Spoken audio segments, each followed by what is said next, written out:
Welcome to पढ़ लो बहन। इस वीडियो में हम लोग अपना नेचर ऑफ रूट्स नहीं, हम लोग है ना अपना वापस से वो रूट्स वाला देखेंगे which is chapter number 4 of class 10।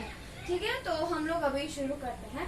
मैंने लास्ट वीडियो में बताया था कि आज हम लोग रूट्स जो क्वाड्रेटिक इक्वेशंस के रूट्स हैं उसके बारे में हम लोग जानेंगे और उसके रिलेशंस फाइंड आउट करेंगे। ठीक है, तो हम लोग अभी शुरू करने वाले हैं। सबसे पहले उसका जनरल इक्वेशन लिख देते हैं। General form which is ax square plus bx plus c equal to 0। ये इन वन वेरिएबल है तो फिर सिर्फ x ही एक वेरिएबल आएगा। ठीक है, अभी है ना हमें एज्यूम करना है कि इसकी जो रूट्स है वो अल्फा और बीटा है। ओके, इसको एज्यूम करना है क्योंकि हमें अभी इन दोनों के बीच का रिलेशन भी फाइंड आउट करना है विद मतलब इन कंपेयर टू ये जो मतलब ये इक्वेशन है उसके रूट्स का रिलेशन फाइंड आउट करना है इनके साथ, उनके इक्वेशंस के साथ। ठीक है, तो सबसे पहला रिलेशनशिप क्या है कि अगर हम इन दोनों को ऐड करें यानी कि sum of roots which is alpha plus beta हमें डेफिनेटली देगा माइनस बी बाई ए के। अब माइनस बी बाई ए क्या है? बी मतलब कि एक्स का कोएफिशिएंट और ए यानी कि एक्स स्क्वायर का कोएफिशिएंट। और यहाँ पे नेगेटिव भी होना चाहिए। ठीक है, यहाँ ये इक्वेशन में अगर यहाँ पे प्लस हो तो भी नेगेटिव आना चाहिए और माइनस हो तो यहाँ पे प्लस आ गया क्योंकि माइनस माइनस प्लस। ठीक है, ये आपको याद रखना है। फिर दूसरा रिलेशन क्या है?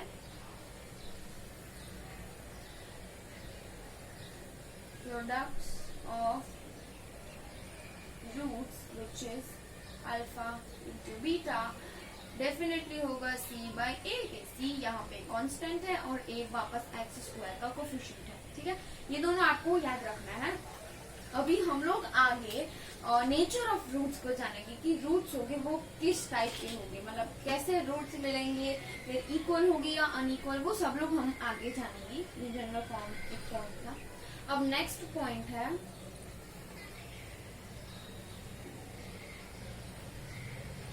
Nature of roots. ठीक है, हम लोग वापस से उसका जनरल इक्वेशन लिख देते हैं। X square plus b x plus c equal to 0 where a is not equal to 0। ठीक है, ये हमने नेचर ऑफ रूट्स लिख दिया है। अब यहाँ पे d इक्वल टू होगा बी स्क्वायर माइनस 4ac। अब यहाँ पे d क्या है?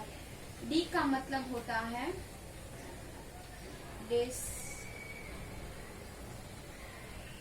डिस्क्रिमिनेंट। ठीक है, d का मतलब डिस्क्रिमिनेंट होता है। अब ये डिस्क्रिमिनेंट जो है रूट्स फाइंड आउट करने के, उसके भी 3 कंडीशन होते हैं। 3 सबसे मेन कंडीशन, तो वो हम अब यहाँ पे लिखेंगे।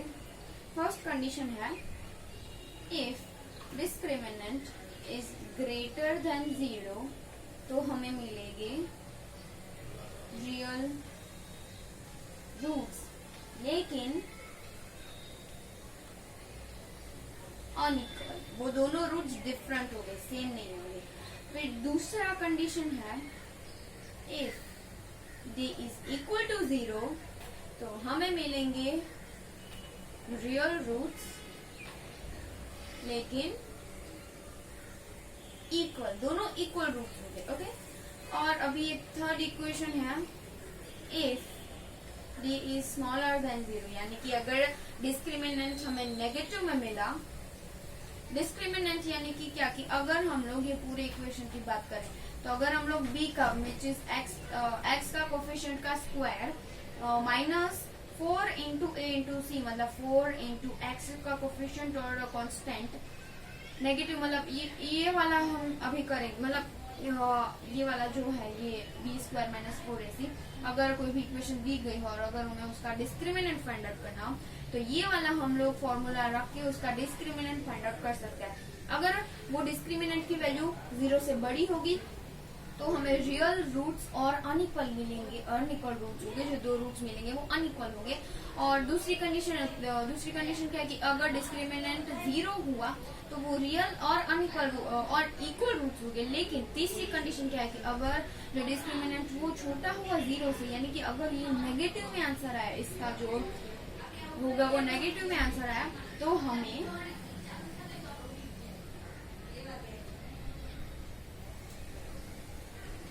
Imaginary roots. ओके, अभी आपको नोट्स बनानी हो तो बना लीजिएगा, लेकिन रुको यहाँ पे थोड़ी सी चीज होती है। Alpha and beta are roots. Okay, अभी ये वाला अगर आपको नोट डाउन करना हो तो कर लीजिएगा। होप आपने कर लिया होगा। अब हमें नेक्स्ट पेज पे जाएंगे। ओके, तो हम लोग अभी नेक्स्ट पेज पे है। सॉरी वो थोड़ा सा टर्न हो गया था। हमने पहले जाना कि ये अल्फा और बीटा रूट्स है, मतलब कंडीशन दी है, अगर अल्फा और बीटा रूट्स है देन फाइंड इक्वेशन। और हमें इक्वेशन क्या दी गई है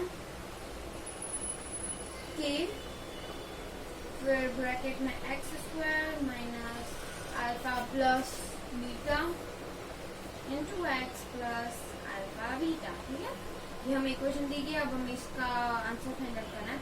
हमें पता है सबसे पहले कि फिर एक्स स्क्वायर माइनस वो लिख देते हैं। हमें पता है अल्फा प्लस बीटा मतलब हुआ सम ऑफ रूट्स इंटू एक्स, मतलब हाँ एक्स, और अल्फा इंटू बीटा हुआ प्रोडक्ट ऑफ रूट्स। ठीक है, ये हो गया। हमें पता है कि अल्फा प्लस बीटा करेंगे तो सम ऑफ रूट्स आएगा, और अगर अल्फा इंटू बीटा करेंगे तो प्रोडक्ट ऑफ रूट्स आएगा। लेकिन अगर हम एग्जांपल ले, मतलब ये इक्वेशन है, ठीक है, अभी हम लोग एक एग्जांपल लेंगे।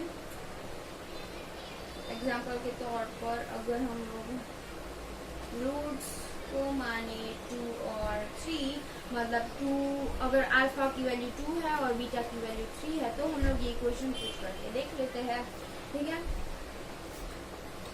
मतलब इसका मतलब क्या हो कि अगर हमें रूट्स दिए गए हो और हमें इक्वेशन फाइंड आउट करनी हो, तो ये वाली इस फॉर्मूले से हम लोग इक्वेशन आराम से फाइंड आउट कर सकते हैं। वो इक्वेशन क्या है, सबसे पहले तो ये लिखने का था, k into x square minus में 2 plus 3 into x plus 2 into 3। ठीक है, अभी k equal to x square minus 5x plus 6। अभी हमें ये कैसे मिल गया कि अगर रूट्स दिए गए हो और उन रूट्स के इक्वेशन को फाइंड आउट करना हो तो ये हमें मिल गई। ये वाला फॉर्मूला डालो, उसमें वैल्यूज डालो और हमें इक्वेशन मिल जाती है।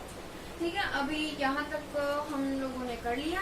अभी हम लोग नेक्स्ट बात जानेंगे, सॉल्यूशन ऑफ क्वाड्रेटिक इक्वेशन। हमने कैसे लास्ट जो चैप्टर था लीनियर इक्वेशन इन 2 वेरिएबल्स, उसमें भी सॉल्यूशन ऑफ लीनियर इक्वेशन बताया था ना, ठीक उसी तरह है ये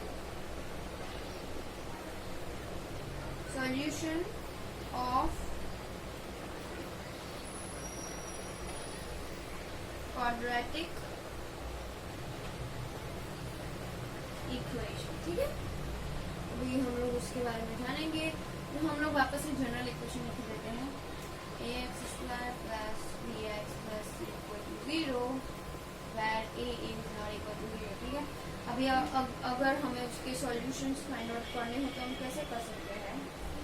फर्स्ट उसकी कुछ मेथड्स दी गई हैं, तो हम लोग पहले सबसे पहले फर्स्ट मेथड को जानेंगे by method of splitting middle term. ठीक है, ये फर्स्ट मेथड है जिसमें हमें बीच की टर्म अगर हम लोग स्प्लिट कर ले तो उससे हमें रूट्स मिल सकता है आसानी से। अभी स्प्लिटिंग मिडल टर्म का मतलब सिंपल वर्ड्स में बोलूं तो उसका मतलब है फैक्टराइज करना, जो हमें आता ही है। हम लोगों ने छोटी क्लासेस में बहुत किए हैं ना, फैक्टराइज इक्वेशंस करने होता है।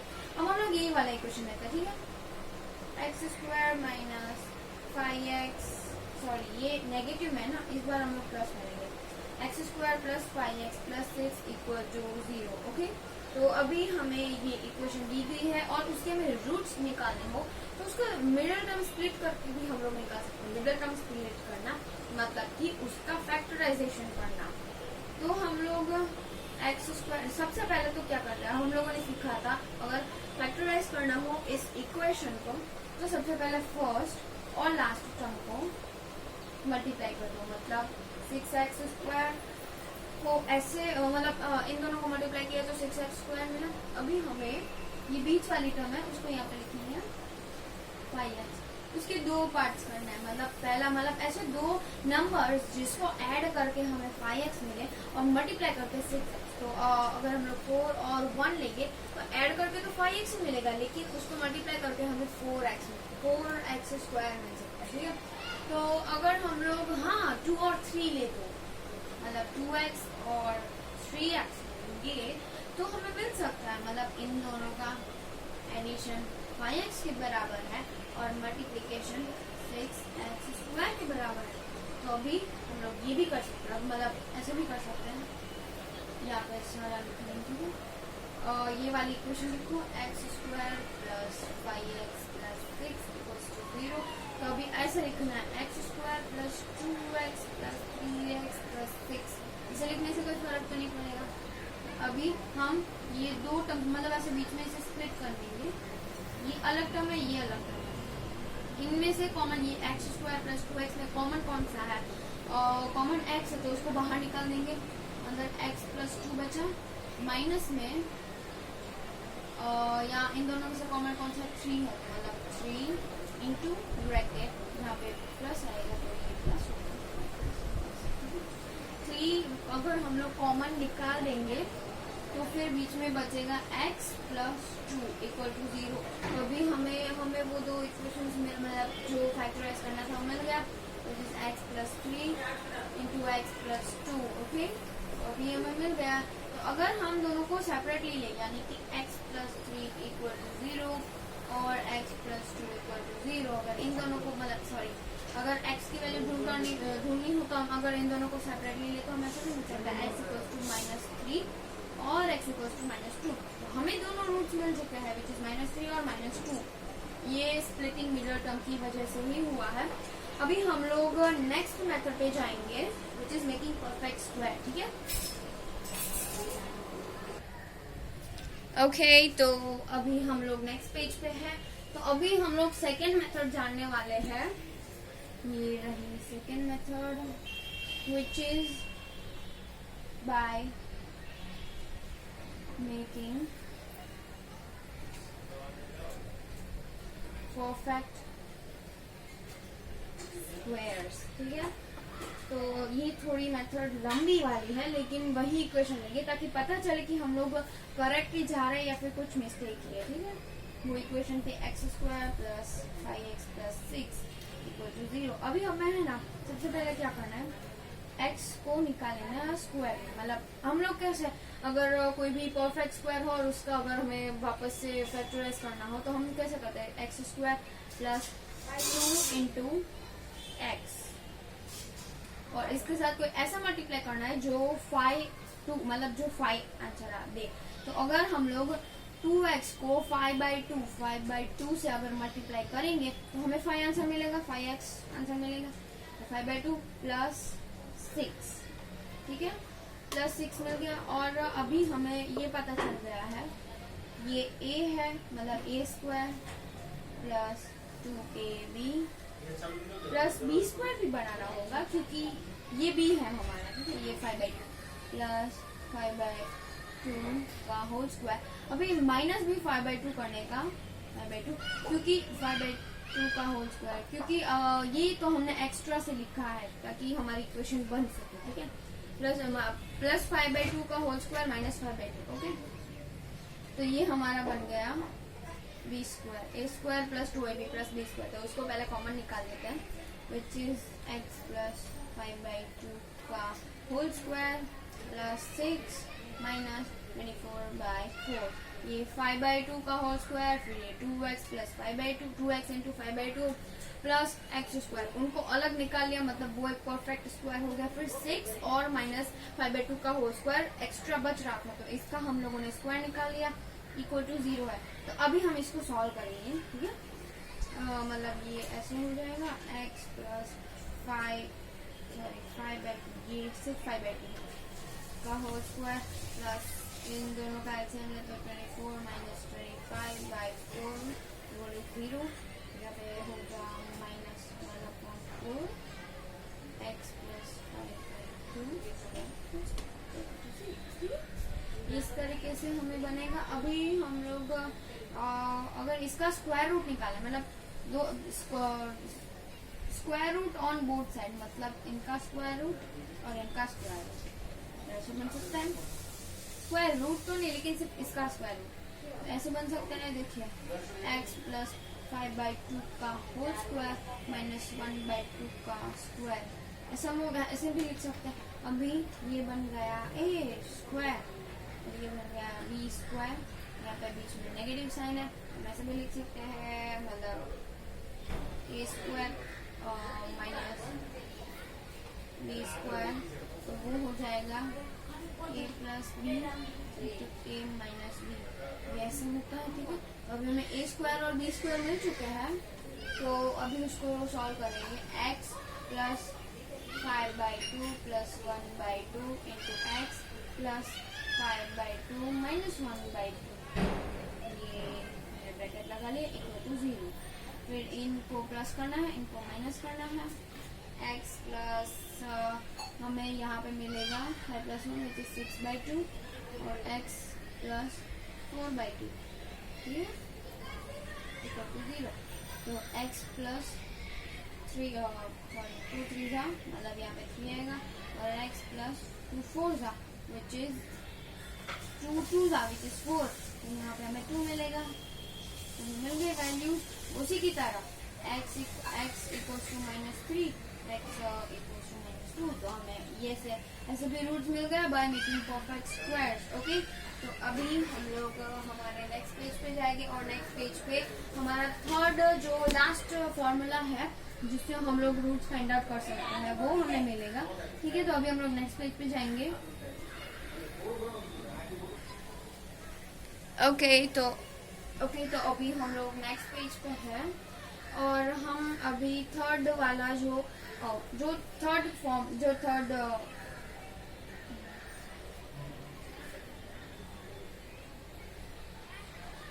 थर्ड टाइप है जिसे हम लोग उसे फाइंड आउट कर सकते हैं, उसे पढ़ने वाला है बाय यूजिंग क्वाड्रेटिक फॉर्मूला, ठीक है। अभी क्वाड्रेटिक फॉर्मूला का मतलब क्या है कि इसमें एक टाइप का फॉर्मूला है जिसमें अगर हम सारी वैल्यूज को पुट कर दे इक्वेशंस में से, तो भी हमें सारे रूट्स मिल सकते हैं, ठीक है। तो वो फॉर्मूला मैं अभी यहाँ पे लिख रही हूँ। x मतलब रूट्स की वैल्यू, इसका फॉर्मूला है ये minus b plus minus root b² minus 4ac upon a, ठीक है। अभी हमें थोड़ी देर पहले ही पढ़ा था कि b² माइनस 4ac, इसका मतलब डिस्क्रिमिनेंट होता है